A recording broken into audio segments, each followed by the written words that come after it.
Allah yang jahat ditolak, Allah yang baik diterima. Bukan gitu maksudnya. Ini kan kehendak. Enggak, dari tadi kan saya bahas apa yang tertulis, terus Bang Yaman kan balik lagi ke pemahaman kan. Saya mau coba uji pemahamannya gimana. Mengorbankan anak tunggal itu jahat apa baik? Ya Hadi ya Bashir ya Tabibi Nabi Allah khairu khalqi jami'an lahu a'la manasibi wal marati salatullah subhanallah. Bismillahirrahmanirrahim. Assalamualaikum warahmatullahi wabarakatuh. Kaum muslimin yang dirahmati Allah, semoga Allah senantiasa curahkan segala rahmat, segala nikmat yang berkepanjangan dan tiada akan berhujung dari dunia hingga akhirat insyaallah. Dan Allah pun kumpulkan kita para kaum muslimin di bawah naungan aras Allah beserta para nabi, beserta para orang-orang yang Allah kasih, Allah sayangi, Allah cintai insyaallah, di bawah naungan aras Allah kelak di mana tiada naungan selain daripada naungannya insyaallah. Amin amin Allahumma amin. Kaum muslimin, pada kesempatan sore hari ini saya akan mengadu domba ini kamu sebenarnya baku hantam yang berjilid-jilid ya. Asli itu memang betul-betul semalaman suntuk itu Aki Uti ya. Jadi kamu sebenarnya ketika mereka baku hantam itu betul-betul tidak menggunakan akal itu. Betul-betul tidak menggunakan akal perihal masalah konsep ketuhanan, bagaimana Tuhan itu mesti mempunyai kasih sayang. Aduh kacau ini. Baik kamu muslimin, demikian videonya. Nih ya, Jadi bilang tes itu tafsir kok. Oke, dengar dulu. Maksud saya Mereka- gini Song, kalau maksud saya gini Song, kalau kita buka dari bahasa aslinya Yunani, terus kau terjemahkan dengan TSI, itu kepanjangan Song. Oke, ya udah. Janganlah kamu memberi dirimu disesatkan orang dengan cara yang bagaimanapun juga. Maksud saya tuh Sebab TSI sebelum itu hari ini- menerjemahkannya tidak dengan bahasa asli. Masa gitu aja nggak paham sih Song? Kenapa? Maksud saya TSI itu menerjemahkan tidak sama dengan Oh, ya bahasa udah. aslinya. Coba kita cari tahu aja terjemahan yang lain. Bahasa Ya, aslinya makanya aja. kalau Ya, memang itu nggak strong mau pakai strong kalau numbernya memang nggak mau 41. pakai TB1 atau Enggak, TB2, kalau bahasa asli Pak. kita Prof. pakai KJV Kamu- aja, enggak, pakai KJV kalau, aja. Kalau terjemahan asli kamu harus baca itu satu perikop. Gak bisa terjemahan dari satu kalimat. Nggak ini. Nggak apa sih, nggak adil. Dan sekarang kamu Kan tahu yang dibahas kan satu ayat, masa dibaca Ya, satu iya, kali? iya. Memang harus Bang. Nggak bisa di Gimana sih Song lu Song? satu. Enggak, dia kan satu kata aja kan. Lagi pula kita nggak berbahasa Yunani. Emang kamu tahu Iya. kaidah bahasa Maksud Yunani? saya gini, Kamu maksud saya gini, masih ya. berbahasa koine.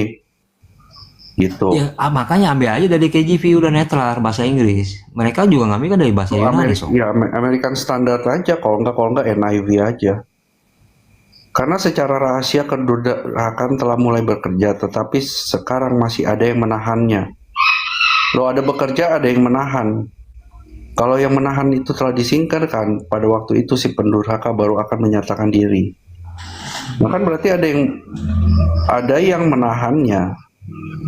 Ada yang bekerja. Emang Tuhan yang bekerja atas ini? Iya, pertanyaan yang mendatangkan kesesatan di sana itu siapa? Kedatangan si pendurhaka itu adalah pekerjaan iblis dan akan Bukan yang mendatangkan si pendurhaka, yang mendatangkan kesesatan kepada mereka itu siapa? Yang mendatangkan kedua kan yang mendatangkan sama aja udah. Ya beda. Pendurhaka itu kan si penyesat itu. Iya. Lalu kamu menanggapi ini bahwa kesesatan itu Tuhan yang mengirimkan kesesatan itu supaya manusia tersesat. Menurut Bukan kamu? saya yang bilang 2 Tesalonika 2 ayat 11. Ya, kamu baca terjemahannya, baca semua perikopnya, nggak seperti itu Bang. Ayat di 7 dia ngomong apa? Si pendurhaka baru menyatakan diri. Apakah Tuhan yang suruh dia menyatakan dirinya, atau Tuhan yang menyatakan diri sebagai si pendurhaka? Loh iya kata 2 Tesalonika 2 ayat 11 bagaimana? Iya kan nyambung, nggak bisa dipotong Bang, 11 doang. Mana bisa baca? Ya udah. Kita nggak bisa gitu. Ya udah kita baca Enak satu perikop. Kita baca satu perikop. Iya. Ini kan saya lagi baca. Saya masih baca nih ya. Tidakkah kamu ingat bahwa hal itu telah kerap kali kukatakan kepadamu, kata Rasul Paulus, ketika aku masih bersama dengan kamu. Dan sekarang kamu tahu apa yang menahan dia. Ayat sebelumnya apa? Dikatakan apa? Si durhaka kan. Janganlah kamu memberi dirimu disesatkan. Ya.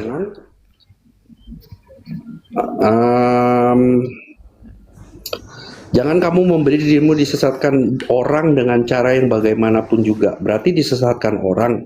Ada yang menyesatkan. Apakah itu dari Tuhan? Loh, lanjut belum sampai selesai itu satu perikop. Sebelum hari itu harus Katanya harus satu perikop. Ya, sebelum hari itu harus datang dulu murtad. Dan harus dinyatakan dahulu manusia durhaka. Manusia durhaka dari Tuhan. Yang harus binasa. Itu dari Tuhan. Loh, kata satu perikop dulu, baru kita bahas. Kok per ayat sekarang? Enggak, sampai ke ayat 11.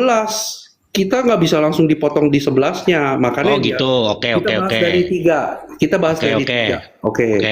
Jangan kamu memberi dirimu disesatkan orang. Siapa itu yang menyesatkan orang? Tuhan atau iblis? Si pendurhaka. Pendurhaka itu siapa? Tuhan atau iblis? Bukan Tuhan, si pendurhaka. Oh ya, si pendurhaka berarti dari iblis ya. Ya. Oke, sebab hari itu harus datang dahulu murtad, akan datang lah seperti murtad, dan harus dinyatakan dulu manusia durhaka yang harus binasa. Berarti harus bukan ya. Harus semua nih ya. Ya. Sebab sebelum hari kedatangan Tuhan itu artinya ya, sesuai perikop nih. Haruslah datang dahulu. Ya, murtad. Jadi harus datang nih murtad nih. Memang akan terjadi. Loh, harus. Iya, harus terjadi. Harus dan haruslah dari Tuhan. Oke, saya tanya, apa murtad itu datang dari Tuhan? Bukan. Iya, kamu kan bilang harus. Harus itu kan menandakan harus. Berarti Tuhan yang merancangkan dong harusnya. Itu dari Tuhan dong. Gue cuma baca ayatnya loh, itu kan harus itu kan. Risikonya kalau kamu baca terjemahan terpotong-potong gitu. Oke. Terus makanya jangan per ayat. Kan kalau per ayat begitu langsung aja kayak 11. Dari awal dikatakan disesatkan. Siapa yang menyesatkan itu? Makanya kan tadi kita kan tadi kan kita bahas per ayat. Bang Yaman minta satu perikop. Ya, setelah perikop, silakan. Setelah diikutin satu perikop, kita mulai per ayat lagi. Gimana sih? Kamu kan tadi bawa kata harus. Tujuannya nggak bawa ayat itu apa harus? Loh, ya saya tahu arah kamu kemana. Tuhan harus itu tidak bisa tidak. Iya, harus tidak bisa tidak. Ya harusnya dari mana itu? Yang mengharuskan siapa dari tuh? Tuhan atau mana? Iya, yang mengharuskan siapa? Ya harusnya dari Tuhan bukan? Loh ya Tuhan lah, gimana orang harus? Oh, berarti Tuhan yang mendatangkan murtadnya. Orang manusia murtad Tuhan yang buat. Pertanyaan Bang Yaman kan tadi yang mengharuskan. Pekerjaan Roh Kudus ini, pekerjaan murtad ini pekerjaan Roh Kudus ya. Loh, yang mengharuskan siapa? Ya udah, kalau kata harus di sini Bang dikatakan itu pasti terjadi. Iya, kalau yang pasti terjadi itu rancangan siapa, Bang? Sebelum manusia durhaka itu pasti terjadi. Harus kamu terjemahkan ini bahasa Indonesia terjemahan tahun berapa? Kata harus itu mengalami perubahan sampai sekarang kan, kita memahaminya. Nggak bakal nyampe ke ayat 11 ini sih. Makanya, kamu pakai terjemahan, terus saya mau ambil dari satu ayat ini, harus. Kamu bilang, oh harus, berarti dari Tuhan. Berarti yang manusia durhaka di sini harus dari Tuhan gitu. Tuhan yang membuat manusia durhaka atau manusia durhaka dari pekerjaan Roh Kudus bukan. Makanya saya tanyakan. Menurut Bang Yaman, sesuatu yang belum terjadi dan harus terjadi itu rancangan siapa? Harus terjadi memang seperti itu. Oh iya, rancangan siapa itu yang harus terjadi ya? Ini kan belum terjadi nih. Rancangan dirinya sendiri harus terjadi gini. Kalau orang melihat ke depan, ya misalkan saya lihat, pasti akan terjadi seperti ini. Makanya kata harus itu harus kamu definisikan. Harus berarti itu di tahun ini kan terjemahan baru yang ini revisinya tahun sekarang kan ada terjemahan baru yang Oke, konsekuensinya dari narasi Bang Yaman. tahun 70 dulu kata harus itu bagaimana? Kamu harus tanya nenek moyang kita. Pah, kakek, kata harus dulu itu gimana maknanya? Makna sebenarnya apa? Kata gratis, makna sebenarnya dulu apa? Ini kan beda sekarang pemahaman kita tentang gratis. Kata dulu sama kata sekarang mengalami perubahan. Memang begitu, kita harus jujur. Ada perubahan pemahaman tentang kata bahasa Indonesia Ya dalam sudah. 40 tahun terakhir ada perubahan. Jadi Bang Yaman Harus maunya jujur, kita, Bang. iya, oke kita harus jujur, oke, tapi kita nggak bisa standar ganda gitu, Bang. Nggak sandar ganda. Karena Bang kamu Yaman, memaksakan ayat Bang yang Yaman maunya pakai terjemahan yang mana itu loh? saya udah bawa terjemahan yang tadi yang saya bawa. Terjemahan sederhana Indonesia edisi 3.4. Silakan. Itu bukan terjemahan, Bang, itu tafsir. Oh, tafsir. Ya udah, terjemahan apa? Indonesian Modern Bible atau versi mudah dibaca. Ya pokoknya yang nggak bakal dibantah Bang Yaman lah terjemahannya. Mau Ya tadi terjemahan saya apa? udah bawa itu. Itu kalau tafsir ya terjemahan juga. Emang terjemahan bukan tafsir. Loh, bukan lah, Semua terjemahan juga ada mengandung tafsirnya. terjemahan itu pengalihan bahasa, Bang. Pengalihan bahasa ada tafsirnya, unsur tafsir di situ. Kalau tafsir itu pemahaman. Kenapa kamu menolak terjemahan itu? Terjemahan itu kan mau transit. contoh, Bang, mau contoh Gimana sih bukti kalian? bahwa Terjemahan itu kan kalau transit. bahwa TSI itu Enggak, tafsir. kalian ini gimana sih? Terjemahan itu kan transit. Iya, Iya, transit. pengalihan bahasa. Transit. Gimana menjadi tafsir? Iya, Kan kalau transit kalau itu. pakai TSI kenapa emangnya? Tafsir apa itu? Mau Buat siapa? oke, mau saya buktikan, Bang, TSI itu tafsir. Silakan. Buka pakai TSI kalau 1:15. Pakai TSI ya. Nanti bandingkan dengan TB. Ya, TB berapa dulu? Terserah. TB1 sama TB2 aja berbeda. 3 ayat 14, Wahyu 3:14. Dikatakan sumber, dikatakan ciptaan awal, itu udah beda, Bang. Loh, Beda iya 50 tahun aja udah beda. makanya terjemahan mana yang Bang Yaman? Makanya nggak bisa, Bang. Semua Ya, terjemahan dibuka kita dulu harus aja, lihat. dibuka Kita dulu harus aja lah jujur. kalau 1:15. Kita harus Saya netral. juga mau tahu itu. Buka dulu aja. Iya, kalau oke, kita buka dah terjemahan Wahyu 3 ayat 14. Terjemahan lama dengan terjemahan baru. Itu aja TSI, beda. kita pakai TSI. Gua mau membuktikan bahwa TSI itu yang sama tafsir. aja, kita pakai yang sama. Beda 50 tahun. Terjemahan baru sama terjemahan lama dari LAI itu aja berbeda. Satu bilang sumber, satu bilang apa? Satu bilang ciptaan mula. Ya kesulitan, Bang, kita diskusi kalau begitu. Bukan Abang, kesulitan, kita harus jujur sama teks. Makanya kalau kita mau baca teks itu harus satu perikop, nggak bisa potong-potong. Kalau kamu potong-potong aja, enak-enak aja.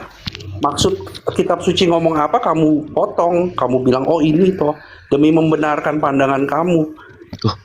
saya nggak membenarkan pandangan dari tadi loh, Ya Bang. benar, demi membenarkan pandangan itu, Kalau Bang. saya itu dari tadi menyampaikan apa yang tertulis, Bang. Bukan menyampaikan pandangan saya, bukan. Saya juga menyampaikan apa yang tertulis. Loh, yang tertulis di 2 Tesalonika 2:3 kan harus itu, Bang. Iya harus. Harus itu maknanya apa? Loh, harus itu kan tidak dapat tidak gitu. Iya, tidak dapat tidak. Penyebab tidak dapat tidaknya apa? Loh, yang pasti Manusia durhaka. Durhaka itu disebabkan oleh apa? Dari Roh Kudus. Tinggal jawab aja, Roh Kudus yang melakukan. Buah-buah roh itu adalah kedurhakaan, kejahatan. tadi kan saya udah bawa ayat, Bang, 2 Tesalonika 2 ayat 11. Iya, keharusan. Oke, yang mendatangkan kesesatan itu iya, Allah. kesesatan. Oke, kesesatan dan kedurhakaan itu, manusia durhaka itu pekerjaan siapa? Roh Kudus atau roh iblis? Silakan.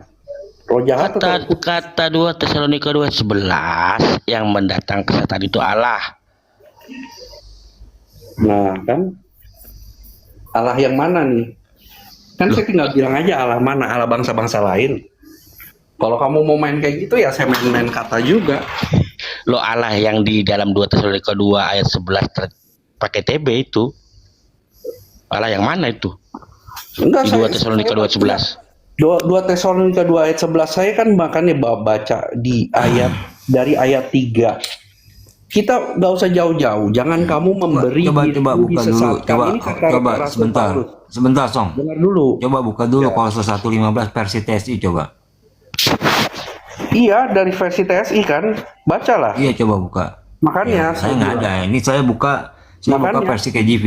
Saya buka Oke, versi saya baca. KJV. Tadi kan saya sudah baca. Kamu buka versi Itulah TSI. sebabnya Allah membutakan mata hati mereka sehingga mereka terus percaya pada ajaran sesat. Itu terjemahannya. Enggak, yang Kolose 1:15. Kolose 1:15. Song. Tesalonika 2 ayat 2 yang tadi.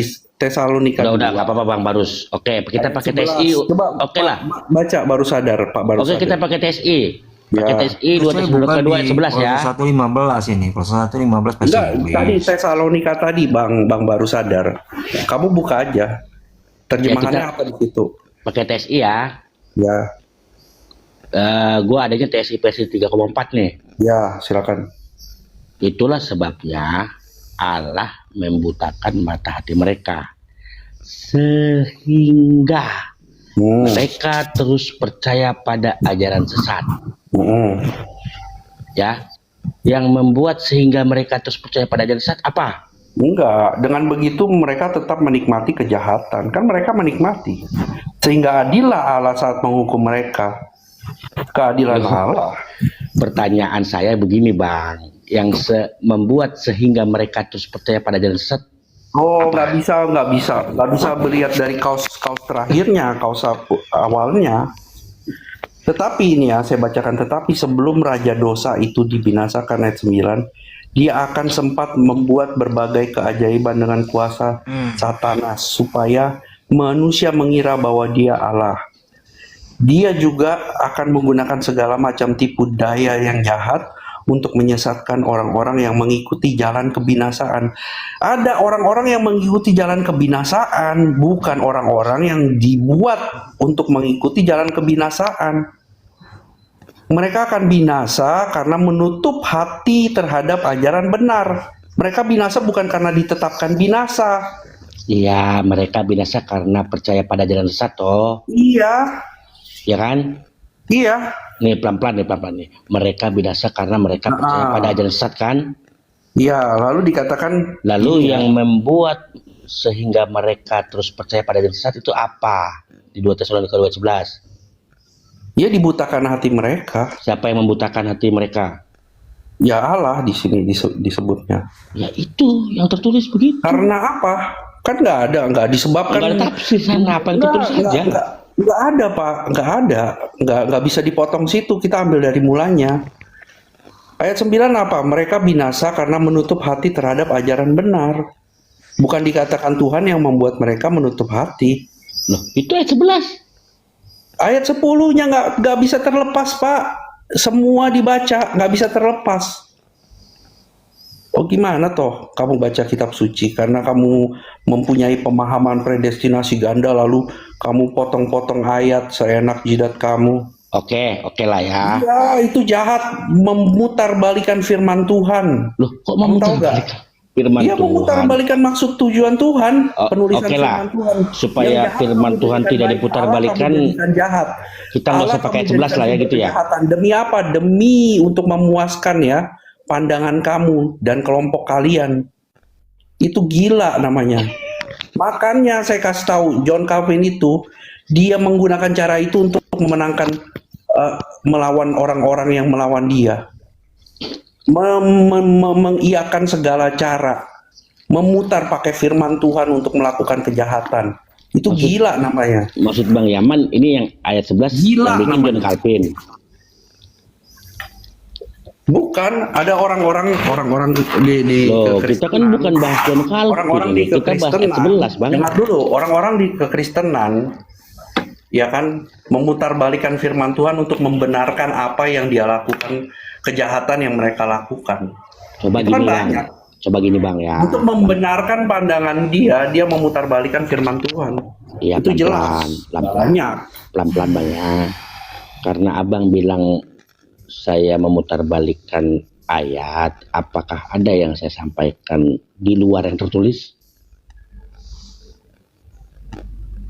Bang, kalau abang terjemahan itu di luar terjemahan tadi, abang nggak baca keseluruhannya, main potong, enak aja. Loh, tadi kan kita sudah baca satu perikop. Iya, tadi kita sudah baca. Jadi Kita baca maksudnya apa artinya? kita baca satu Yang perikop membuat terus mereka ayat 11 kita buang gitu. Saya bilang baca ayat 9 dan ayat 10. Iya. Ayo, Mereka kita baca ayat akan 9 sampai binasa 10. karena menutup hati terhadap ajaran benar. Di sini saya tanya, apakah Allah yang menutup hatinya?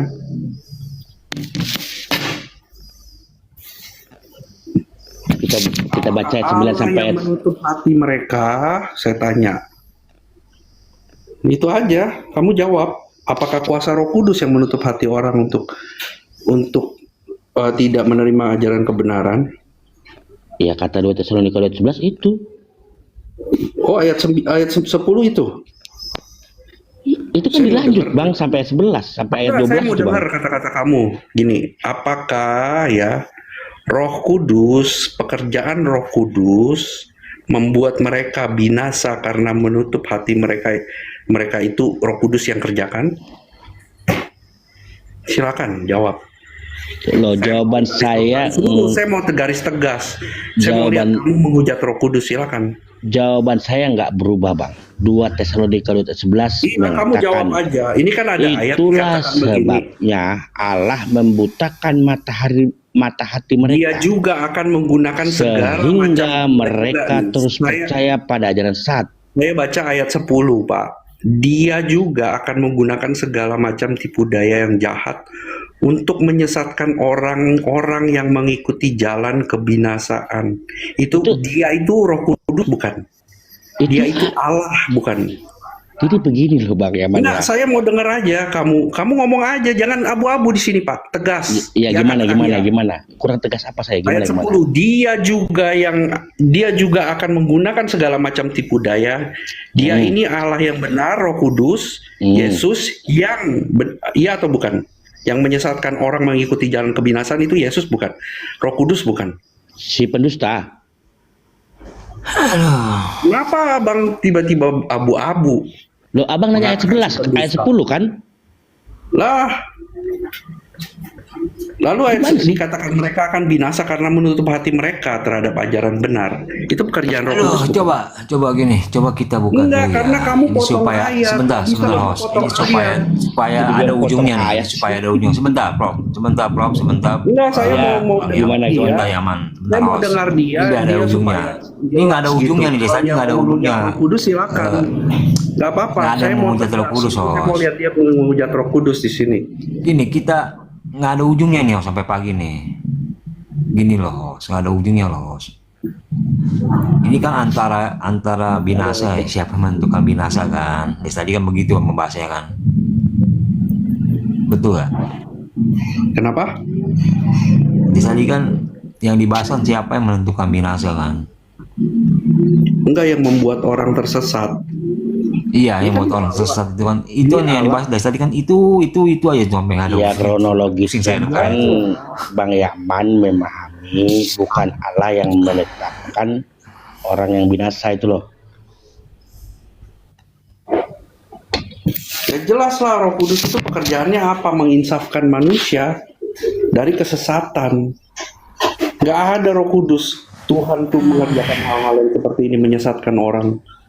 Ini kan ada pengertian kamu. Kamu bawa ayat itu, kamu Loh, potong. kok pengertian saya sih Bang? Itu kata ayat loh Bang. Nggak ada selesai nih sampai Kamu pagi. Ya. potong. Karena kamu potong, kamu ingin apa ya? Ingin memaksakan pandangan kamu yang salah itu. Loh, yang saya paksakan apa sih? Ya pandangan kamu. Pandangan apa? Kejahatan. Allah menghendaki kejahatan. Allah membuat kejahatan. Itu kan pandangan kamu. Allah sumber kejahatan. Saya nggak menyampaikan pandangan dari tadi. Saya menyampaikan apa yang tertulis. Ya itu dari awal kan itu. Ujungnya apa? Buat apa kamu potong ayat itu kalau nggak mau dibaca Nggak dari ada, awal? dia tadi nggak bilang. Nggak ada saya sorry potong loh. ayat. Sorry Song. Dia tadi nggak bilang sumber kejahatan loh Song. Coba Pak Lurah gimana Pak Lurah? Langsung Pak Lurah dikatakan dituduh belum nih? enggak, secara nggak langsung dia berkata seperti itu. Tujuannya apa? Allah yang Nggak ada lo narasi itu lo Song. Lo ada loh. Makanya dia bawa ayat-ayat dari tadi, bawa ayat apa? Iya, ini kan dibaca kan 2 Tesalonika 2. Iya, tadi pertama sebelumnya dia bawa ayat apa? Bawa ayat Roma. Pertama sih tadi kalian sedang diskusi tentang gua itu. Dia tentang buah juga. Jadi sama di situ, nyambungnya ke situ, saya tahu. Dia kan mau memaksakan pandangan double predestinasinya. Bukan pandangan, kan bicara kitab aja. Ya Alkitab yang kita bicarakan bro, makanya saya tegas. Coba saya tanya, halo, shalom Pak, ada Pak Charlie nih. Shalom Pak Charlie. Pagi juga, Mas. Iya. Pak Kalau Charlie di boleh. Yohanes 17 ayat 12 itu gimana Song? Sama 2 Tesalonika 2 sini ayat 11 ini maksudnya Allah ini memang menetapkan, menurut Pak Charlie ya, Allah ini memang yang membuat manusia ini tersesat atau bagaimana Pak?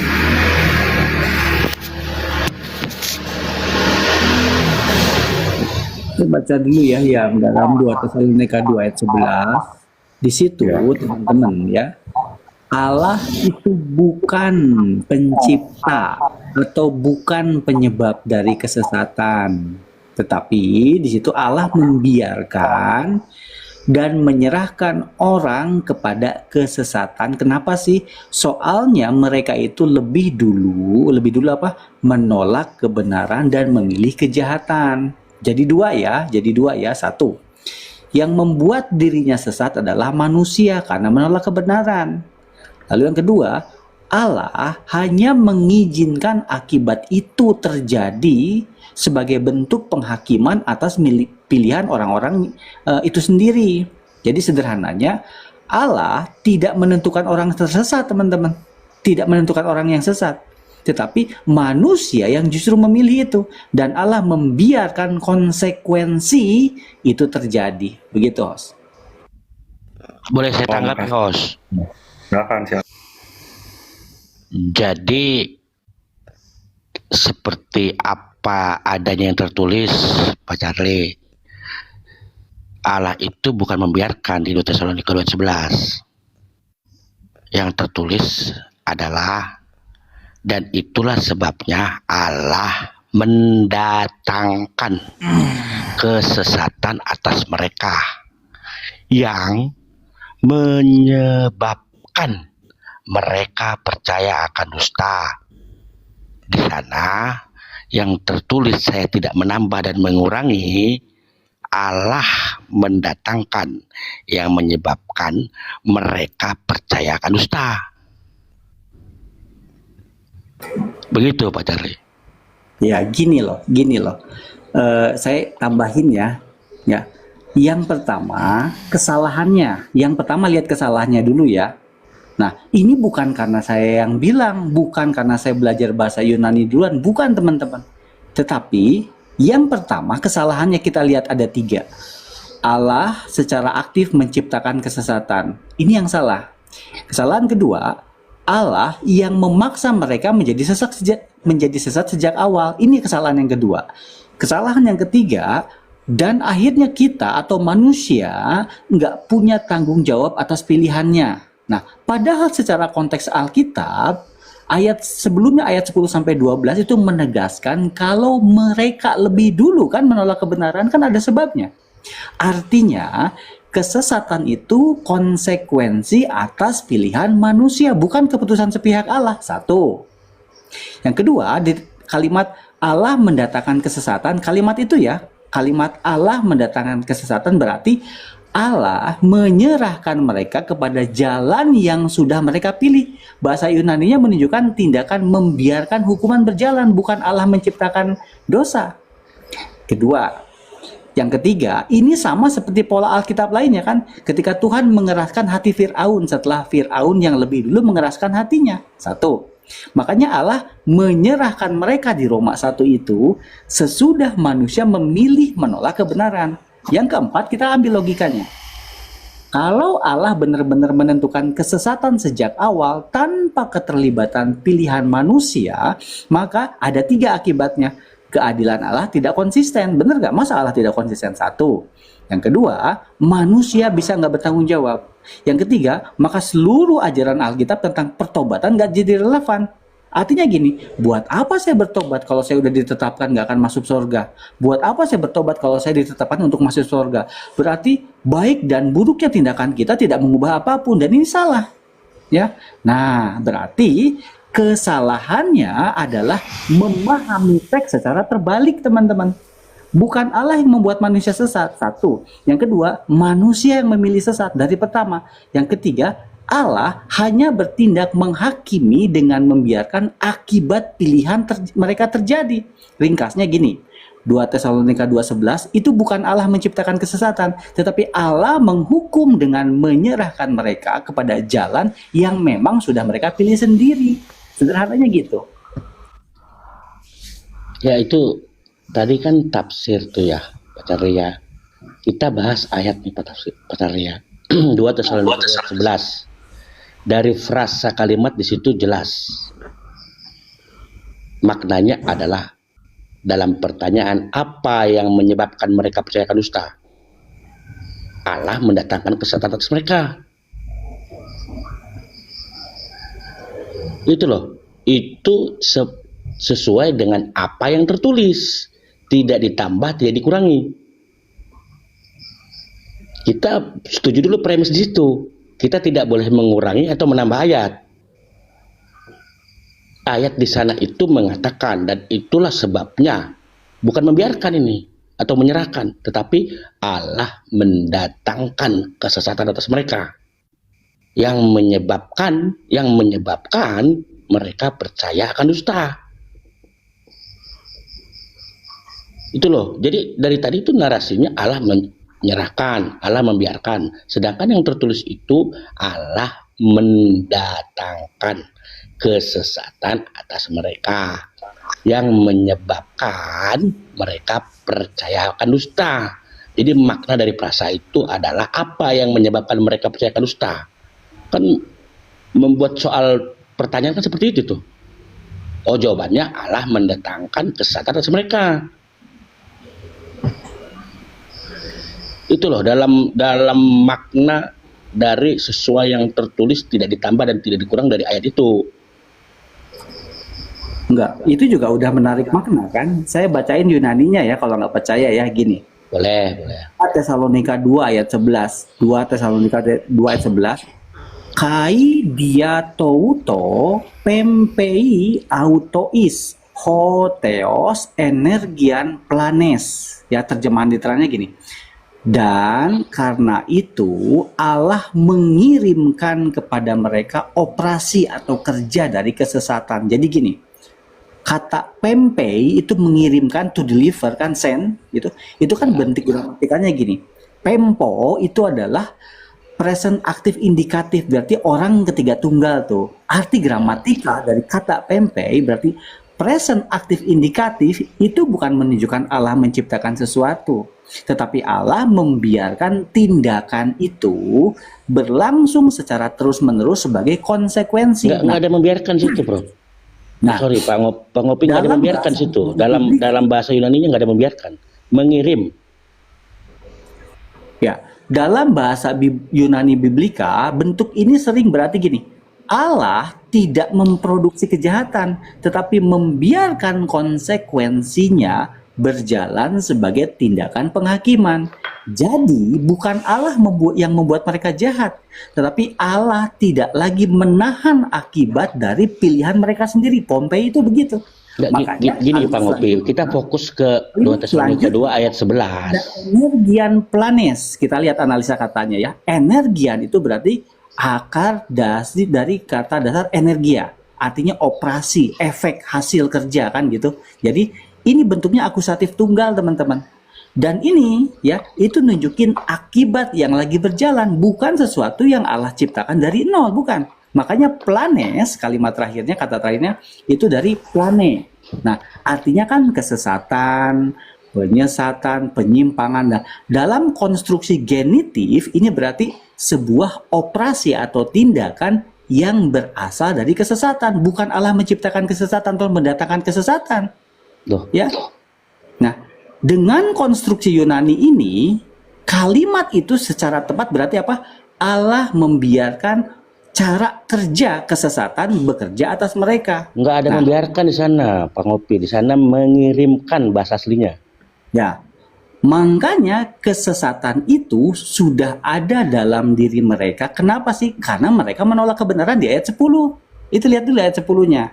Nah, Iya, makanya oke, kita ke ayat 10 dulu ya. Oke, ya, ayat 10 kenapa? kalimatnya dia touto karena itu. Struktur ini penting kenapa? Karena dia touto karena hal itu kan artinya itu merujuk kembali ke ayat 10 berarti mereka lebih dahulu menolak kebenaran. Jadi struktur kalimat Yunani itu ngebuktiin bukan Allah yang memaksa mereka sesat, tetapi karena mereka menolak kebenaran, maka Allah menyerahkan mereka kepada akibat pilihannya. Kesimpulannya ya, Bukan kesimpulannya. menyerahkan, Pak Ngopi, mengirim. Mengirim misalnya ya, kita lihat kan udah kalau mengirim itu kan Bukan di misalnya, atas. itu bahasa aslinya mengirim loh. Mengirim sama mendatangkan makna yang beda apa sih? Kan ini mereka itu ya dibiarkan gak sama Allah akibat pilihan mereka. Saya selesaiin dulu aja kalau gitu ya. Nih, Enggak, Pak Ngopi bahwa bahasa asli itu kan mau mengkoreksi terjemahan mendatangkan toh. ya secara utuh nggak cuman kata Mau itu aja. mengkoreksi frasa Allah mendatangkan kesesatan toh. Tapi Ya, dalam bahasa asli di sana kan tetap itu Allah mengirimkan. Lo mengirimkan sama mendatangkan itu makna yang berbeda apa? Contoh ya, Nanti saya mengirimkan Grab untuk menjemput Pak Ngopi. Sama nggak dengan frasa saya mendatangkan Grab untuk menjemput Pak Ngopi? Kan di belakangnya energian planes, Pak. Itu loh. Apa tuh artinya? Ya. Planes itu apa, Pak? Bukan kesesatan tuh planes. Operasi itu efek hasil kerja planes itu. Nah, coba saya buka dulu. Energian planes itu kan ya penyesatan, kesesatan, energian planes kan itu kesesatan. makanya itu kan strong number pas 106 itu. Kesesatan itu. Makanya Definisinya apa? Definisinya kesalahan, tipuan, hayalan, dusta, menyesatkan. Membuat tidak wajar. Nah, berarti ya kan, kalaupun saya mau misalnya menginterpretasikan atau menafsir ayat, ya kan, nih lihat kata pempei tadi mengirimkan ya kepada energian planet ya. Nanti kita lihat nih konstruksinya. Kata pempei mengirimkan dalam present aktif indikatif nunjukin apa? Ini tindakan ilahi yang ngebiarin proses berjalan sebagai hukuman. Makanya kepada energian planet itu tidak berarti Allah menciptakan kesesatan. Tetapi jelas mereka masuk dalam operasi cara kerja. Ya, cara kerja apa? Cara kerja kesesatan yang Saya udah dari mereka tadi pilih. nggak ada yang bernarasi Allah menciptakan loh.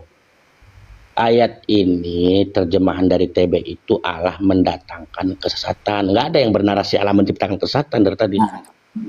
Nah, Iya, mau makanya nanti dikoreksi oleh Pak Ngopi menggunakan bahasa aslinya. Ya, Yang mana yang mau tahu dikoreksi oleh Pak Ngopi dengan bahasa dia asli? tahu ya, dia tahu itu tegas kan nempatin kesalahan pertama dari manusia bukan pada Allah. Itu penyebabnya. Makanya gramatikal Yunani 2 Tesalonika 2 ayat 11 itu bukan Allah bukan sebab awal kesesatan, tetapi hakim yang menyerahkan manusia kepada kesesatan yang udah manusia pilih. Loh, Yang memang 2 ditujukan Tesalonika 2 ayat 11 itu bukan Allah yang menyebabkan kesesatan. Allah mendatangkan kesesatan yang menyebabkan mereka percayakan dusta. Itu loh yang menyebabkan mereka percaya akan dusta itu Allah mendatangkan kesesatan.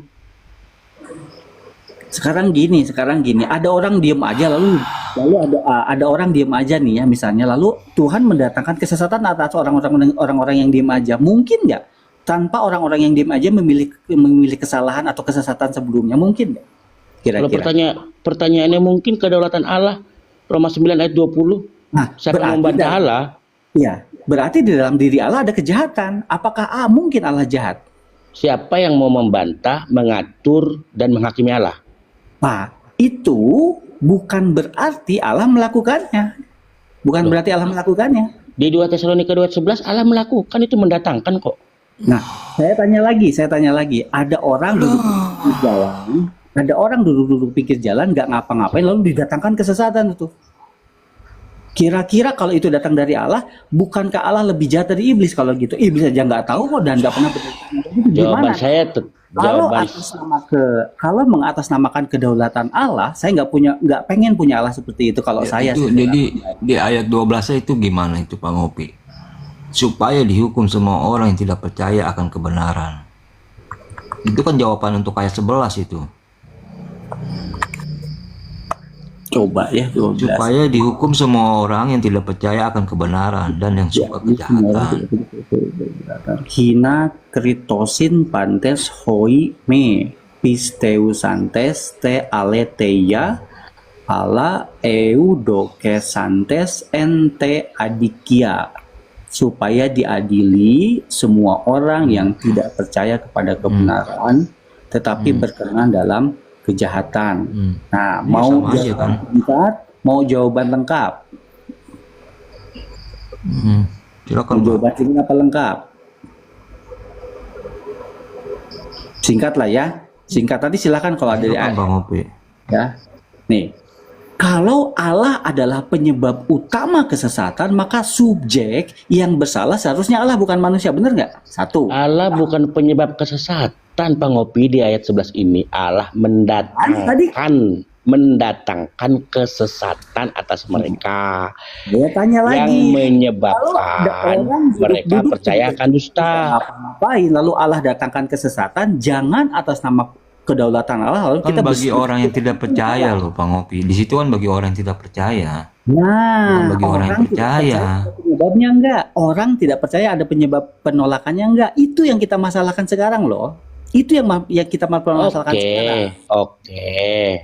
Orang memilih tidak percaya kan akan kebenaran, ya kan? Sehingga percaya pada dusta kan? Begitu toh? Nah, yang menyebabkan mereka percaya akan dusta apa? Allah mendatangkan kesesatan. Oke, gitu.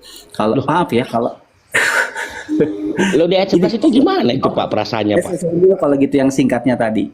Yang singkatnya saya selesaiin dulu. Gini. Membiarkan lah gitulah. Kalau saya sih bilang itu membiarkan, Allah membiarkan kesesatan itu bagi manusia yang bebal itu supaya dihukum Nah, karena paham tidak nggak? percaya akan kebenaran. Karena kita terus-terus menolak, karena kita terus-terus menyangkal, karena terus-terus kita terus-terus jahat, maka Allah mengizinkan. Berarti Bukan mendatangkan. menciptakan kesesatan juga. Iya.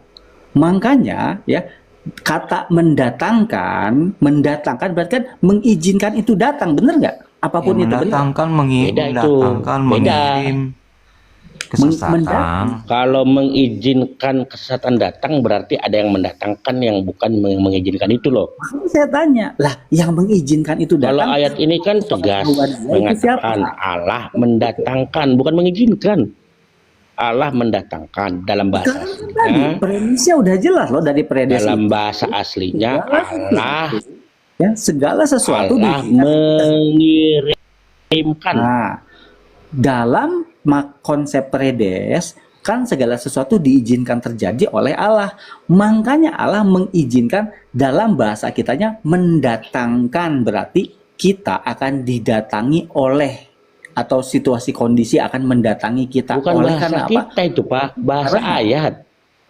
Bahasa ayat Itu yang bahasa- tertulis Allah mendatangkan. Bahasa Indonesia apa bahasa Yunani? Lah, aslinya. bahasa Yunaninya mengirimkan bukan mengizinkan. Tadi saya bilang ada orang duduk-duduk pinggir jalan nggak tahu apa-apa, didatangkan tuh kesesatan atas mereka. Itu gimana tuh kira-kira konsepnya kalau kayak gitu? Kenapa? Berarti Konsep gimana Pak? kalau semisal sesuai Prof Bidat ini berarti Allah mendatangkan kesesatan berarti Allah ini ayat apa kalimat berikutnya yang menyebabkan mereka percaya akan dusta. Berarti yang menyebabkan mereka percaya akan dusta itu juga Allah. Ya Allah mendatangkan setan yang menyebabkan mereka percaya akan dusta.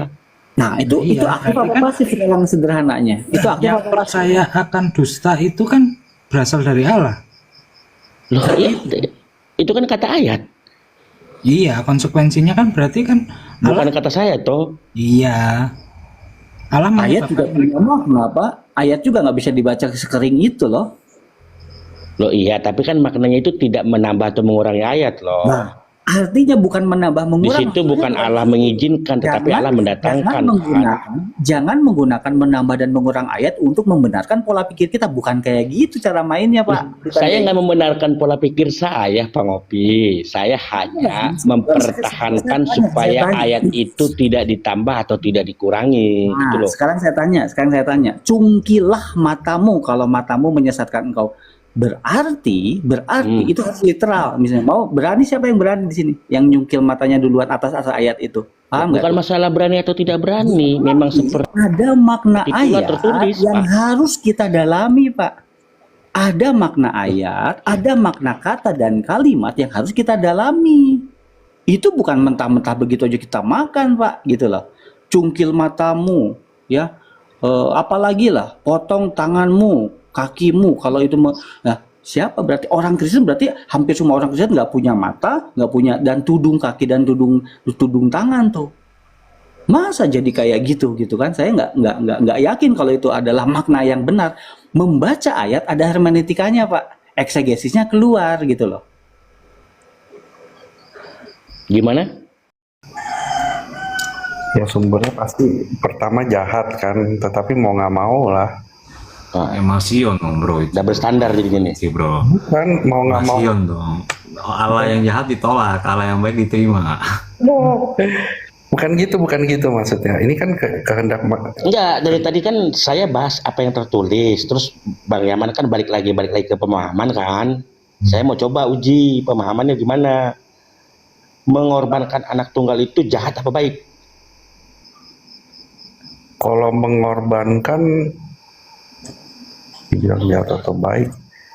Enggak lah kalau Mengorbankan anak tunggal yang tidak berdosa itu, disalib itu, jahat apa baik? Kalau Allah itu kan memberikan putranya ya kepada dunia. Ya standar kita emang pakai yang mana nih standarnya nih? Mohon maaf perasaan tadi ini udah ditanya lo kayaknya tadi ya. Loh, iya kan balik lagi ke pemahaman. Balik lagi ke pemahaman loh. Tadi kan udah membahas apa yang tertulis kan. Perasaannya ada pertanyaan ini gitu. Jadi Allah memberikan putranya ke dalam dunia Jawabannya sudah ada tadi kayaknya itu tadi. supaya setiap orang ini percaya kepadanya. Dia yang tidak mengenal dosa dibuat menjadi dosa. Ya, karena siapa? Itu jahat atau baik? Ya karena siapa? Bukan karena siapa? Karena kejahatan kita, karena kita yang memberontak. Yang Itu kan yang membuat jadi dosa bagi yang Iya. tidak mengenal dosa itu jahat atau baik? ya karena siapa? Saya tanya dulu karena siapa? Pertanyaannya bukan karena siapa, jahat atau baik? Yang membuat dia berdosa itu siapa? Loh, Saya bukan tanya. berdosa. Makanya Iya, iya, pahami, tidak. dengar, perhatikan. Yang membuat menjadi dosa dari Iya. yang tidak mengenal dosa itu baik atau jahat? Ya jahat lah, Nah, jahat lah. Itu karena siapa yang membuat jadi dosa itu yang tidak mengenal dosa itu? Kita. Siapa Hah? lagi? Karena pemberontakan Siapa yang membuat? kita, pemberontakan kita. Makanya ia disalib. Oke, kita buka ayatnya ya. Siapa yang membuat yang tidak mengenal dosa itu menjadi dosa ya? Kita buka ayatnya itu. Siapa yang membuat? Kan jahat tadi tuh. Ah. Ya karena pemberontakan kita lah, gimana sih?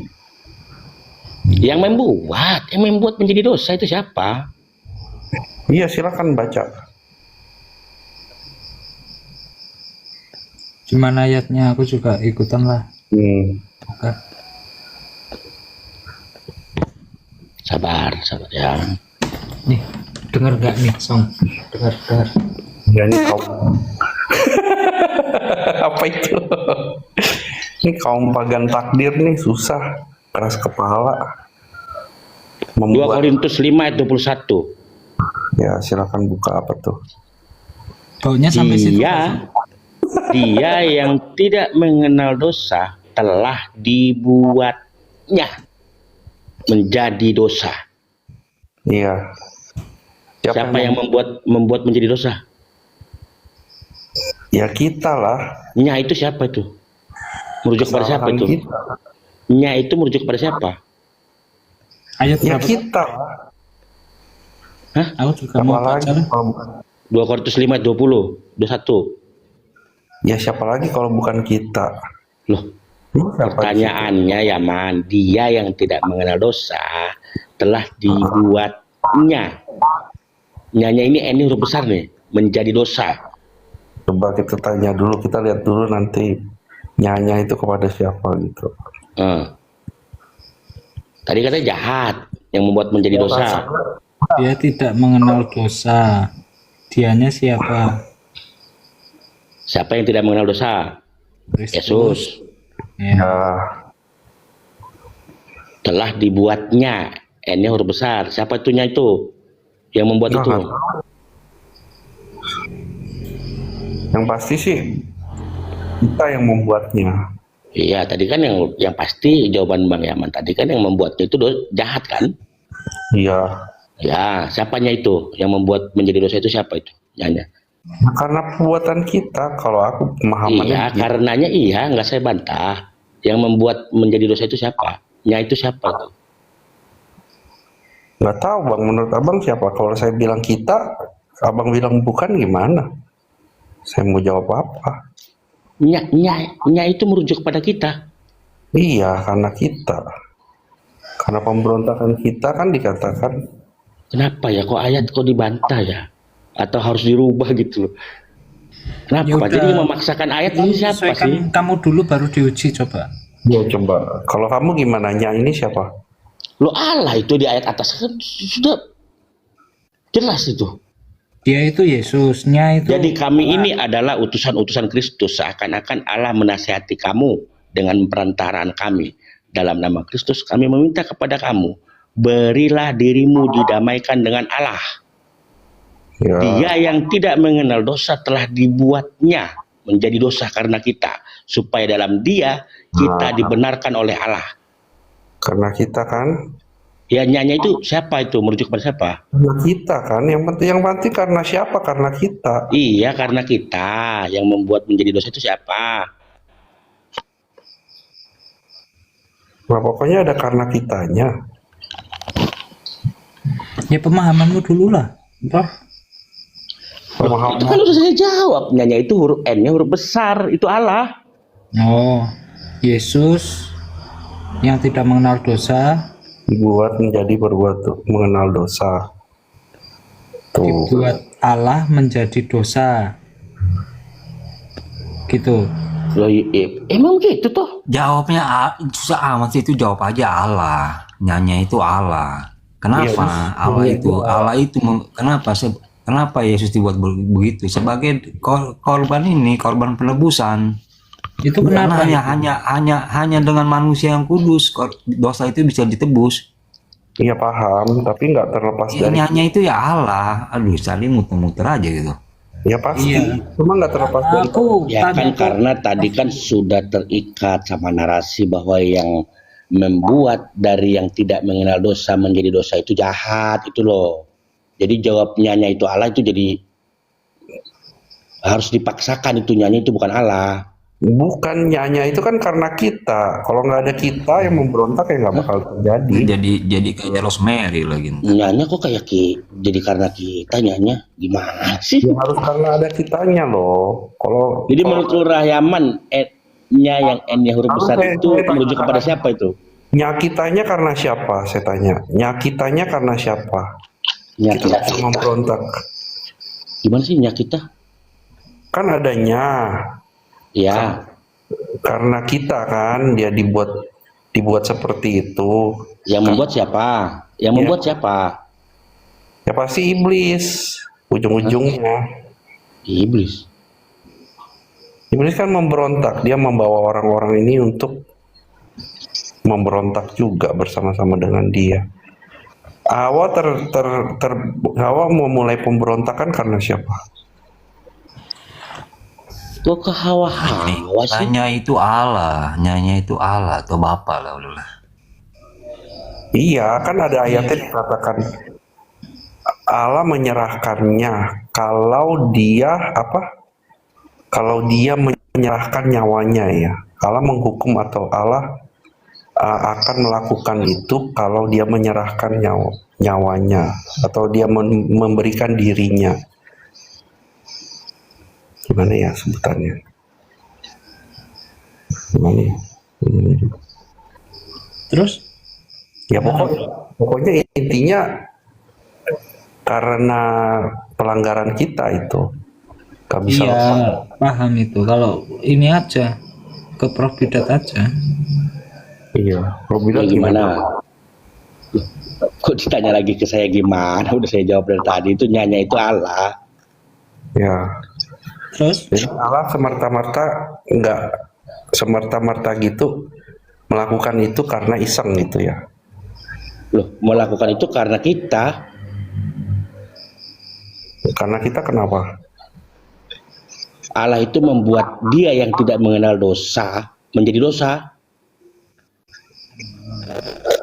Ya udah, berarti karena kita kan, bukan lagi nongkrong misalkan ya. Yesus lagi nongkrong di pinggir pantai gitu, lagi jadi minum-minum. bulat toh. Iya, lagi minum-minum enak, minum Coca-Cola, tiba-tiba dibuat seperti itu. Gue mau nih isengin nih anak gua nih, supaya dia ada kerjaan kan, gue bikin dia Jadi disalib. menurut Yaman yang membuat dia yang tidak mengenal dosa menjadi dosa itu bukan Allah.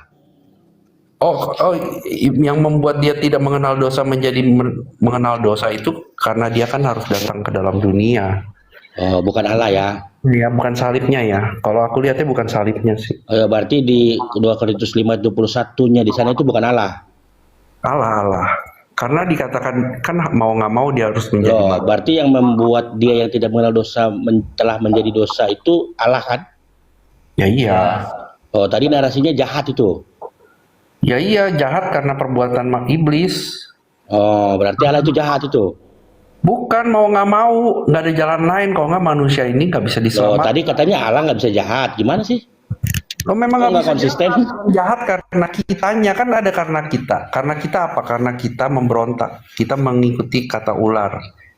Itu ada urutannya bro, nggak bisa. Nggak konsisten itu. Tadi katanya Allah nggak bisa jahat. Sekarang Allah jahat karena kita. Kalau baca Alkitab tuh nggak boleh potong-potong. Enak aja dipotong-potong. Jadi Allah yang menyesuaikan kita nih. Iya iyalah. Masa Yesus lagi? Bukan Allah yang menetapkan gitu, bukan Allah yang berdaulat, tapi Allah yang menyesuaikan kita gitu. Ya Allah yang menyesuaikan kita lah. Wah, luar biasa memang. Dia kedaulatan. Justru itu kedaulatannya dia. Nyerah. Oke, saya nyerah. Kalau sudah Allah yang menyesuaikan kita itu. Enggak. Jadi gini, mungkin kemarin aku mau pakai analoginya ini ya. Ya silakan. Siapa? Si pusing. Oke. Mungkin Prof Bidat misalkan punya anaknya dikorbankan untuk menyelamatkan anak satu dunia, itu adalah jahat. Mungkin begitu.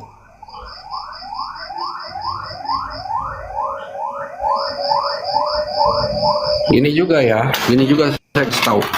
Dia Sebenarnya dari awal tentang jahat itu ya, saya sudah bilang itu paradoks.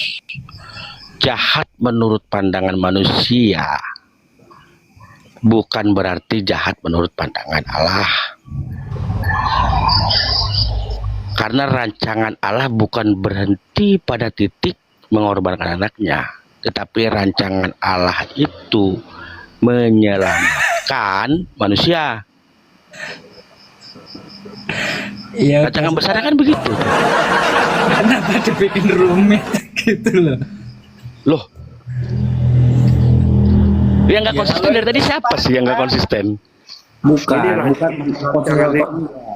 Bukan masalah konsisten atau enggak. Teman-teman, kita berteologi itu harus berteologi secara sehat. Jangan karena ayatnya bilang begitu, yang nanti kalau nggak begitu kita nggak konsisten. Bukan begitu cara mainnya, Bro Bidat. kita itu berteologi secara sehat. Nanti kalau dibaca jemaat awam lalu mengalami hyper Calvinis atau predes ganda, waduh, kacau itu jadinya. Berteologi secara sehat, bro. Jangan berdasarkan ayatnya memang bilang gitu. Begini Pak Ngopi ya, yang bawa-bawa Calvinis itu dari tadi siapa? Itu kan judgement dari Yaman itu. Lah, saya mah kalau saya paham reform itu memunculkan predes ganda itu kan hyper Calvinis. Itu yang ada. Yang hyper Calvinis siapa itu? Bentuk pemikiran kamu itu tadi, yang tadi kita sedang bahas dari ini. Dari tadi yang saya baca ayat. Nah, itu lihat teman-teman paham nggak? Dia menyalahkan ayat. Dia menyalahkan ayat. Benar-benar. Jadi itu tidak sehat teologinya, bro. Kalau gitu. Coba gini. Itu Di sama mana yang saya sampaikan itu di luar yang tertulis di mana? Iblis Nah, bukan kita nggak masalah ini. Kita nggak ngomong itu. Kita nggak ngomong itu. Saya kasih contoh. Teman-teman, tadi pagi saya membun.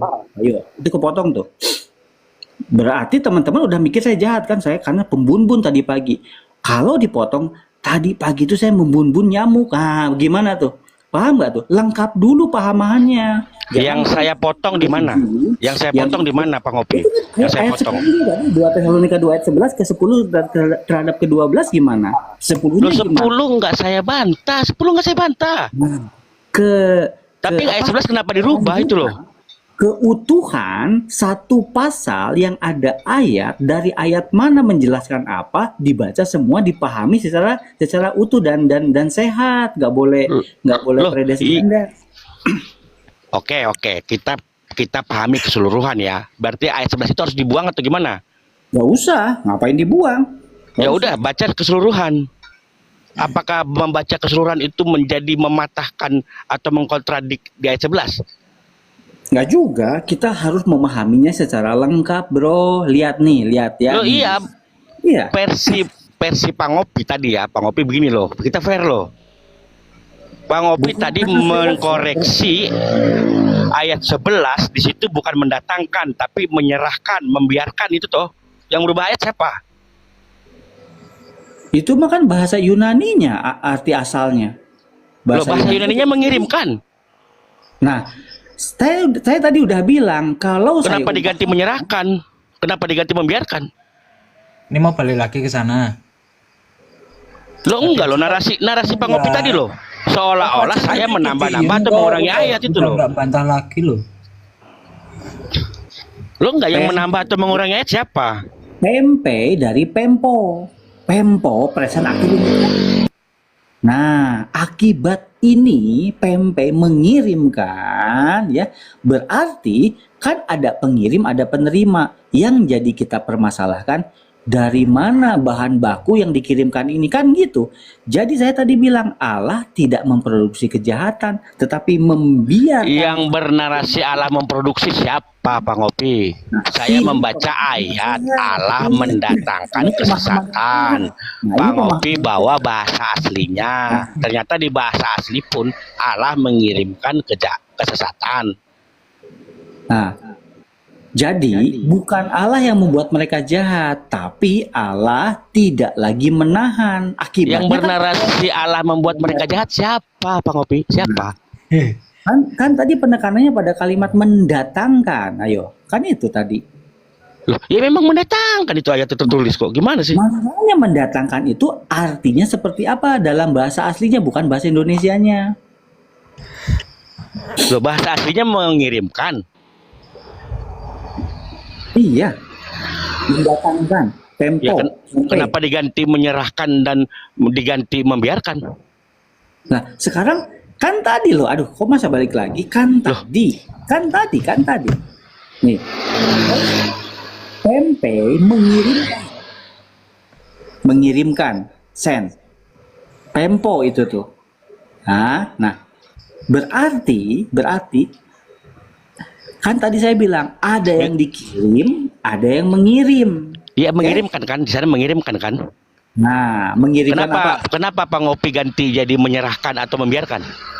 Lah, makna aslinya memang mengirimkan. Ya, kenapa diganti menjadi membiarkan dan menyerahkan? Nah, kan teologinya menuju kepada hal yang sehat tadi. Loh, narasi kamu itu kan menyerahkan dan membiarkan tadi tuh diganti, mendatangkan dan mengirimkan itu diganti tuh. bukan. Gini, makanya dengerin. Allah tidak memproduksi kejahatan satu. Makanya bayangkan analoginya dari mata air. Dari mata air yang sama, masa keluar dua rasa air? Satu air racun, satu air sehat, masa? Di Bayangkan. mana di ayat 11 itu ada air? Aduh, bahasa kemana-mana ini. Berarti teman-teman, Allah dalam hal ini kan memproduksi yang tadi saya bilang. Allah memproduksi kejahatan nggak? Kalau dia adalah enggak Kok kan? memproduksi sih? Mendatangkan. Kan analogi air tadi mata air. Astaga. Mata air yang sama, mata air yang satu tidak memproduksi dua jenis air. Air racun sama air sehat enggak. Paham ya? Itu berarti Allah adalah sumber tuh. Ya, di dalam dia tidak ada kejahatan. Dia tidak berbuat jahat dan dia tidak berbuat dosa. Makanya dalam hal ini dalam terkait analogi mata air, Allah tidak memproduksi kejahatan, tetapi membiarkan konsekuensinya berjalan sebagai tindakan penghakiman. Jadi bukan Allah yang membuat mereka jahat dalam kalimat ini, tapi Allah enggak lagi menahan akibat dari pilihan orang-orang itu. Akibatnya kan seperti mendatangkan kan gitu. Berarti ada yang datang, ada bahan dasar itu yang menjadi datang, ya, lalu ada yang menerima. Saya tadi pakai analogi lagi, kalau orang nongkrong pinggir jalan nggak tahu apa-apa, apakah Allah bisa tiba-tiba, bukan nggak bisa ya, apakah benar kalau Allah tiba-tiba membuat mereka tersesat? Sudah saya jawab, siapa yang dapat membantah, menilai, mengatur, dan menghakimi Allah? Ya itu terjadi nggak sama orang pinggir jalan di depan rumah saya misalnya tuh? Kan nggak terjadi itu, dari dulu juga nggak pernah terjadi kayak gitu. Loh, Pak Ngopi bisa mengatur Allah? Bukan saya bisa mengatur Allah, itu pada kenyataannya terjadi nggak? Itu yang lebih Loh, penting. pertanyaan Pak Ngopi itu gimana sih? Nggak bisa, bukan Pertanyaannya gitu. gimana itu? Ada orang nongkrong pinggir jalan seperti Yesus Ya. di pinggir laut tadi seperti beroyaman. Nah, Ya, ya tanpa sebab akibat yang jelas dari orang yang nongkrong ini, lalu Allah mendatangkan kesesatan bagi mereka. Gimana tuh? Nah, Berarti Pak Ngopi mempertanyakan Allah toh? enggak mempertanyakan ini sama kamu, bukan mempertanyakan Allah. Kalau saya sih enggak. Loh, iya mempertanyakan Allah yang tiba-tiba mendatangkan kesesatan itu toh? Kan ini didatangkan dari logika tadi. Loh, gimana sih? Iya, logika tadi kan harus kita buka tuh logika ininya apa tuh persamaannya. Iya, saya mempertanyakan Allah. Gini. Bentar, Prof. Bentar ya. Jadi hati-hati gitu ya. Iblis juga paling seneng nih gunakan ayat, tapi maknanya dipelintir untuk melawan Allah itu sendiri. Bukankah ada tertulis tentang kamu kalau kamu lompat dari atas? Itu gaya-gaya gitu loh, Prof. Oke, beginilah ya, Mas. Ya, Di itu mana tujuan saya memelintir makna ayat itu di mana? Ya, Tolong maksudnya kasih tahu saya. tujuannya ya makna dari Enggak, tolong kasih tahu saya di mana saya memelintir makna ayat. Menggunakan ayat yang benar, sama benar juga ada tertulis, memang ada tertulis. Aduh. Tetapi maknanya itu untuk apa? Untuk melawan Allah. Untuk apa? Untuk menuduh Allah ini sumber kejahatan gitu maksudnya. Itu sih. Terima kasih, gitu aja. Nih, kalau ada ayat jangan mencuri di perintah keberapa tuh? Jangan mencuri, bener nggak? Bener kan? Jangan mencuri supaya orang nggak kehilangan barangnya. Jangan mencuri benar kalau tidak dilakukan. Artinya kalau mencuri udah salah, paham nggak sih? Paham nggak tuh? Di situ aja dulu. Jangan mencuri atau jangan membunuh. Jangan membunuh itu udah benar. Tetapi kalau ada orang membunuh itu jadi salah, paham nggak sih? Itu loh. Jadi kita nggak menuju kepada. Terus kalau Allah membun-bun jadi salah nggak? Bang Opi? Kenapa? Enggak, premismu aku pakai. Berarti kalau Allah membun-bun itu jadi salah nggak? Nah, kenapa dia bisa melakukan itu terhadap orang Amalek? Double standar lagi tuh. Double standar lagi tuh. Bukan double standar. Pada ayat itu untuk kita dulu deh. Tadi kan premisnya jangan mencuri. Nah, Berarti kalau mencuri itu sudah pasti salah. Ya. Baru Pak Ngopi sendiri loh yang ngomong. Ya, Jangan Mau balik lagi membunuh. ke 2 Tesalonika. Kalau membunuh Oh. itu sudah pasti salah. Nah, Sudah pertanyaan pasti saya sekarang, kalau Allah yang membun-bun, salah atau enggak? Penyebabnya apa?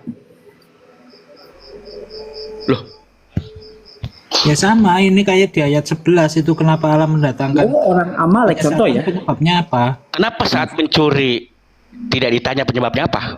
Langsung tiba-tiba sudah pasti salah. nah kan tadi padanan kasusnya kan kamu tanya kalau Allah yang membunuh apakah salah? Kan itu saya hadapkan juga tuh kepada orang yang tadi tuh. Kenapa Allah Itu yang mendatangkan? disebut double standar pengopi. Bukan ada berstandar. Jadi ketika mencuri itu sudah pasti salah, sudah muncul premis seperti itu. Jangan mencuri. Ketika mencuri itu sudah pasti salah. Baru Pak Ngopi bawa lagi jangan membumbun. Ketika membumbun itu sudah pasti salah. Tetapi ketika saya tanyakan kalau Allah yang membumbun, apakah salah atau tidak? Nah, kan tadi kamu Tiba-tiba Pak Ngopi bertanya, sama loh. Kan kamu pernah penyebabnya bilang apa? dalam perspektif kita, ya kan? Tadi tuh dalam perspektif kita salah. Lihat contoh bangsa Amalek di Perjanjian Lama. Amalek ini, bangsa Amalek ini kan udah bejat, udah sadis. Bangsa ini kalau dibiarkan kan udah dikasih waktu ratusan tahun nggak bertobat, maka Allah membunuh mereka. Paham nggak sih? Nah, kan yang melakukannya Saul sama tentaranya, tetapi atas perintah Allah, paham nggak? Nah, artinya kalau sudah perintah Allah, lah kita mau ngomong apa? Mau dia mati sendiri karena kecelakaan, karena penyakit, karena sakit jantung, kan dia mati dan itu diizinkan Allah. Kalau Allah membunuh lewat Saul, ya lewat Saul, itu ada penyebabnya. Makanya kepada tadi premis tadi, kalau kita nggak boleh nyuri udah benar, kalau kita nyuri berarti salah, menjadi salah. Lalu apa penyebab kita mencuri? Nah, ini yang saya hadapkan. Penyebab kita mencuri bukan berarti Allah salah memberikan perintah, tetapi kita melanggar perintah Allah yang harusnya kita nggak boleh mencuri. Dari situ kita lanjutin.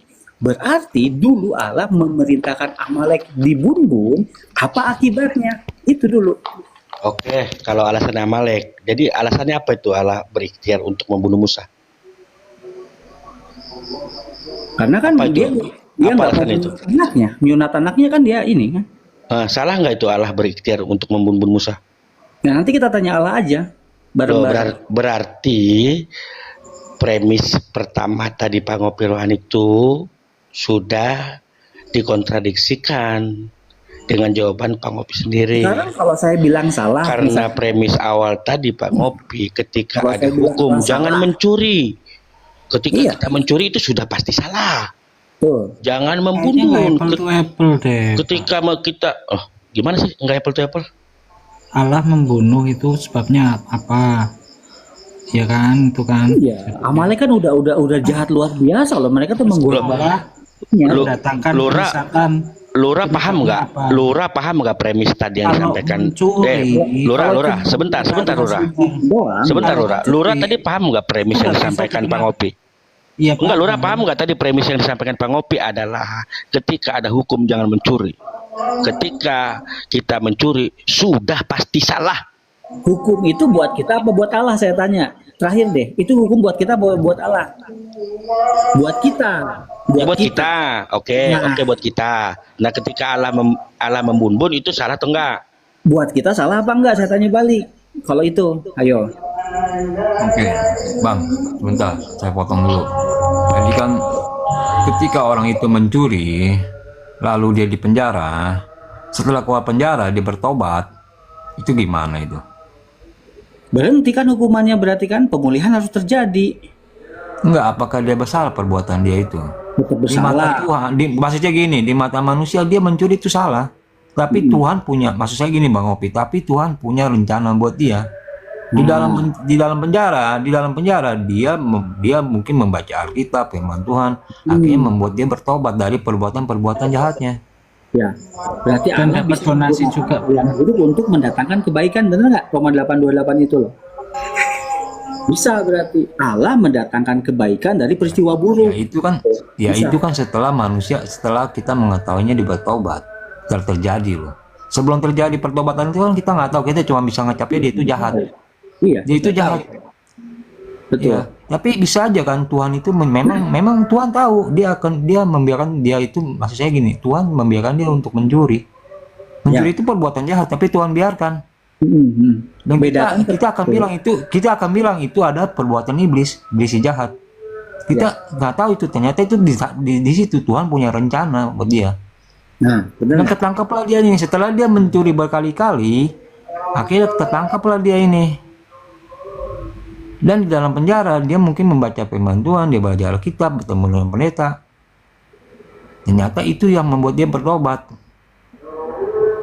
Kita nggak tahu gitu maksudnya itu. Ya udahlah, Prof. Kalau mau sholat dulu, Prof. Udah azan. Maksudnya apa ini? Coba kita lihat ya. Narasinya soalnya Islami banget. Itu soal kata membunuh itu kalau bagi saya itu bahasa antropomorfis atau sudut pandang manusia kan. Antropomorfis gimana loh bang? Allah memang menyuruh Saul aja untuk membunuh kok.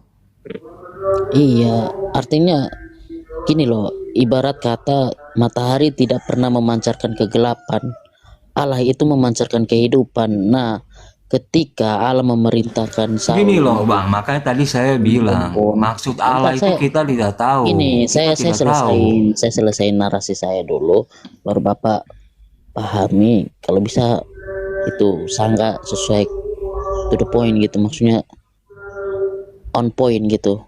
Nah, Allah itu sumber kehidupan. Nah, ketika dia menyuruh Saul untuk tanda kutip pemahaman antropomorfis atau bahasa manusianya membunuh kaum apa tadi tuh.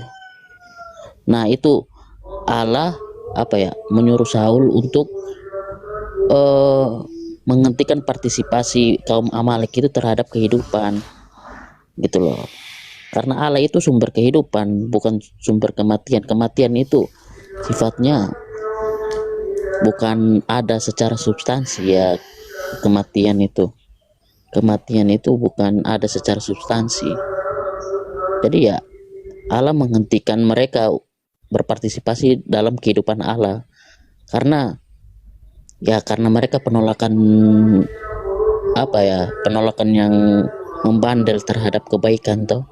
Karena kebaikan itu sama dengan ada, kalau jahat itu ya tidak ada. Mereka sendiri yang memilih untuk menuju kepada kejahatan atau ketiadaan. Nah, Allah hanya menghentikan partisipasi mereka pada kehidupan atau kebaikan itu. Bang, ayat itu saya mengerti loh bang. Nggak bedanya itu dengan tadi analogi saya dengan yang tentang seorang pencuri. Yang akhirnya ujung-ujungnya dia bertobat.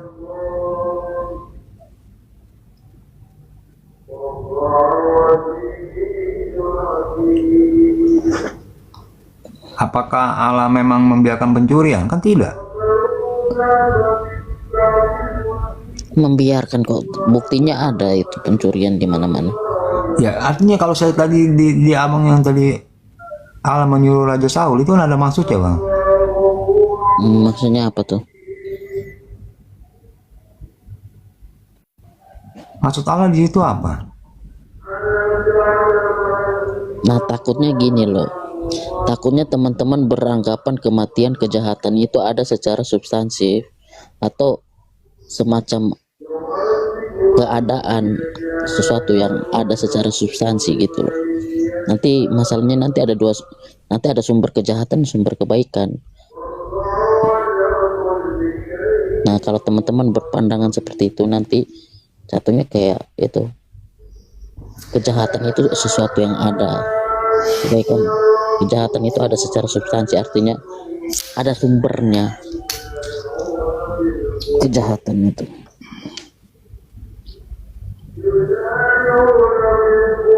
Makanya kalau apa tuh ya susah menjelaskannya.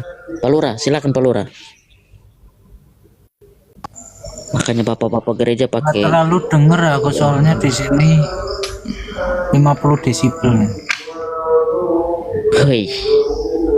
Makanya ada istilah hierarki ontologi itu tentang apa ya, tingkat keberadaan. Karena yang ada itu yang baik, jahat itu sebenarnya ada secara apa ya, penyangkalan terhadap yang ada itu, penyangkalan terhadap kebaikan itu, kejahatan itu. Nah, demikian tadi kamu ini baku hantamnya. Baku hantamnya Kristen versus Kristen. Jadi apa yang dibahas asli si siapa itu yang siapa tuh brutal tuh ya hostnya. Hostnya memang benar-benar apa ya, tolol. Hostnya benar-benar tidak tahu apa namanya konsep ketuhanan. Dia hanya egoisnya saja ya. Diberikan dalil-dalil nolak, diberikan dalil nolak, tapi dia sendiri begitu mengeluarkan dalil dalilnya pun dipelintir-pelintir. Lucu-lucu memang Kristen ini. Nah, dari sini pula ya, ketika ada orang-orang Kristen menonton video-video seperti ini, maka banyaklah dari mereka akan tersadar ya, sadar bahwasanya apa yang mereka imani ini hanya isapan jempol belaka ya.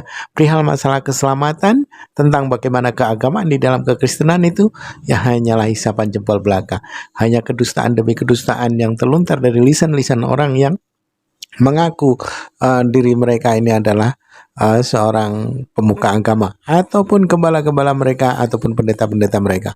Karena apa? Segala sesuatu yang disampaikan oleh para pendetanya itu hanyalah sekedar retorika belaka ya, doktrin dan dogmatis yang dimana keimanan itu mesti dipaksakan, yang tidak berkesesuaian dengan pengajaran para nabi, yang tidak berkesesuaian dengan pengajaran apa yang mereka tuhankan, yakni Yesus alaihissalam.